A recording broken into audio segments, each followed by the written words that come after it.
در اسلام حق میراث زن یک حق قطعی شرعی و غیر قابل سلب است که صریحا در قرآن آمده است.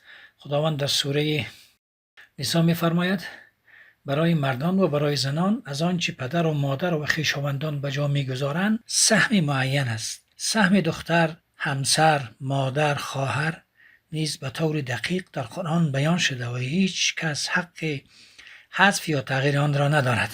مرد در اسلام موظف و پرداخت نفقه، مهریه و تأمین هزینه‌های خانواده است، اما زن هیچ تکلیف مالی و اجباری ندارد و مالک مستقل دارایی خویش است. بنابراین نظام ارث بر اساس عدالت مالی تنظیم شده، نه برتری جنسیتی. محروم کردن زن از حق میراث حرام شرعی، گناه کبیره و ظلم آشکار است. کسی که عمدن ارث زن را ندهد باید مال را بازگرداند و توبه کند، وگرنه در آخرت مسئول خواهد بود. آموزش دینی در مساجد، مدارس، خطبه ها و تاکید علما بر این که محروم کردن زنان از ارث اسلامی و شرعی نیست. آموزش خانوادگی و آموزش برای دختران و پسران از سنین پایین.